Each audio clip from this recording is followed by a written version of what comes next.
Фудбалската репрезентација на Македонија доживеа нов пораз од една африканска екипа и во петиот надпревар против африканските земји не успеавме да славиме победа. Во австриското градче Куфштајн во пријателски надпревар Македонија беше поразена од Камерун со 2:0. Очекувано Камерун беше подобар противник во текот на целиот надпревар и доминираше на теренот, а стрелците на головите беа Пиер Веба во 52-та и Ерик Чупа-Мотинг во 86-та минута. Во текот на надпреварот Македонија не успеа да наметне своја игра, препуштајќи ми играта на противничките играчи кои го контролираа резултатот и со рутинирана игра стигнаа до победа против Македонија. Избраниците на Бошко Ѓуровски веќе в петок на 30 мај ги очекува нов надпревар, овој пат со селекцијата на Катар. Надпреварот се игра во градот Риети во Италија.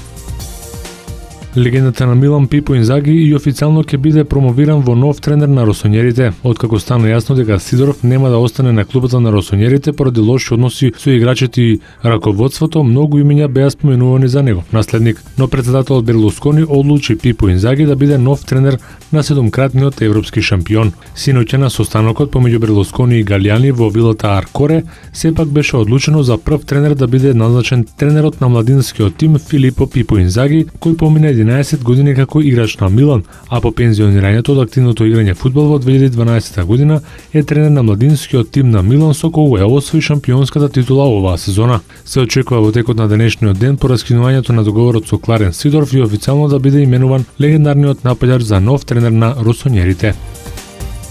Брендан Роџерс пак останува на клубата на Ливерпул.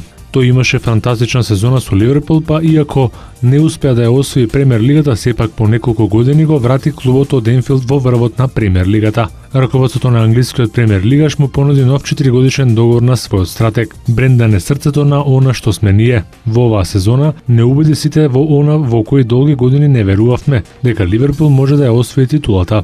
И играчите и наивачите потврдуваат дека Роџерс е многу значаен дел од овој тим и навистина сме среќни што и понатаму ќе не води, соопштуваат од таборот на Ливерпул. Роџерс во 2012 година од Свонси седна на клубата на Ливерпул и успеа да го врати Ливерпул во борба за шампионската титула во Премиер лигата.